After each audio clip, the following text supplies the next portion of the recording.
Good morning, YouTube. This is Mike on Cars and Bikes with a special lunchtime episode. Today, we've gotten out of the car and we're in the data analysis studio. Today, we are going to be looking at some data from my 2016 Corvette Stringray. This is the base car. It doesn't have the Z51 package, but it does have the magnetic ride, so I can switch it into track mode and get very stiff suspension. And I do have updated brakes, so they're holding up very well. I have the PDR, the performance data recorder, so you can see the video, and I also get a whole bunch of interesting data that I like to nerd out on. One thing that you may want to note is that my car does not have the Z51 package, so I do not have the performance traction management, the PTM mode. So I can't switch from wet to Sport 1 to Sport 2 to track. I just have track, and I think that has some kind of standard traction control and stability control. I have a data file here from my recent track day at Chuckwalla Valley Raceway in the middle of the desert in San Diego. I have a couple of traces here, and I'm trying to figure out how I can make the car go faster. And I have some interesting data. The top plot is my accelerator, and you can see that where I currently am in this position, I'm just before the carousel, and I have full throttle. I've been full throttle for a while, and I haven't started braking yet. And then something interesting happens as I enter the corner. If I zoom in to the plot a little bit, you can see that at this position, I am off the accelerator. The brake is still at 0, so you may want to give me some feedback as to whether or not I should be coasting on the racetrack. Totally fair game.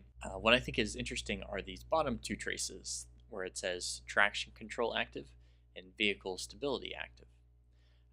As I get to this point here, we see that they both are set to 1, so it looks like they are on.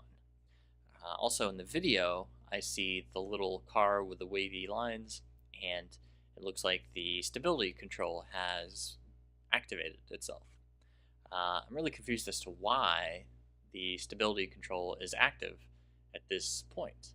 I'm not on the gas, I'm not on the brakes, and I only have the steering wheel turned 7 degrees.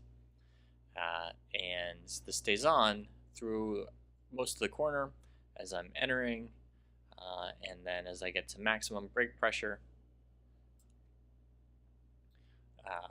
and it's off until just after I let off of the brakes, and it turns off roughly at the same time that I start to transition onto the throttle.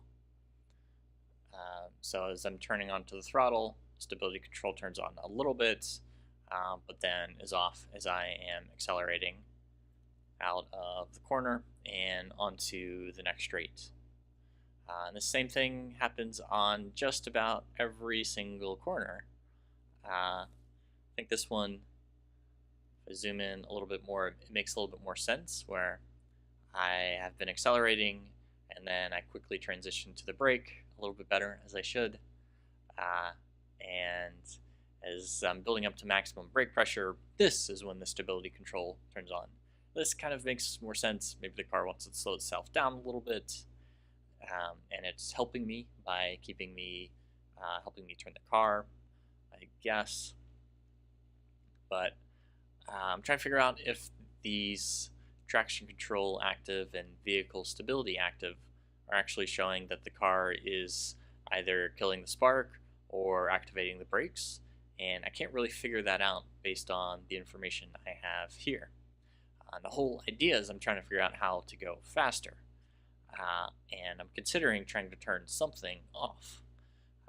Now with the performance traction mode, I know that if you go up to Sport 2, then you have the traction control on, but stability control is inactive. And unfortunately with the base model, you can turn off traction control or you can turn off both.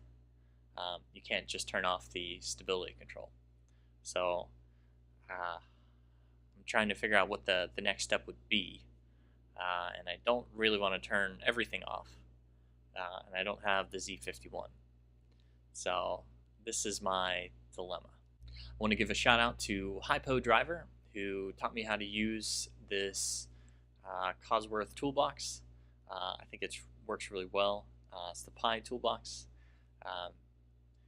And other thing I may want to mention is I remember seeing one of my other smaller YouTubers, Car Guy 11, said that when he uses his performance traction mode, he doesn't bother with Sport 2 or Race. He just turns everything off. So perhaps I should try the same thing, maybe on an autocross course before I turn off everything on the standard track. And then there's one more thing I want to show you. If I go to my warm-up lap, you can see this is the same corner. This is the straight before the carousel. You may notice my speed is a hair lower. And you can see that again, I'm coasting and traction control is off.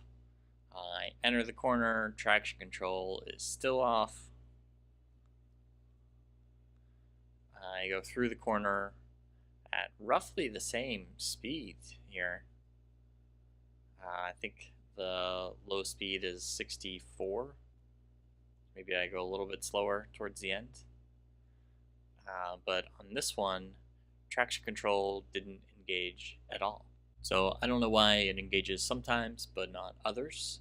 If there's more data traces that I could look at, that could be interesting to give me some kind of indication as to what's going on.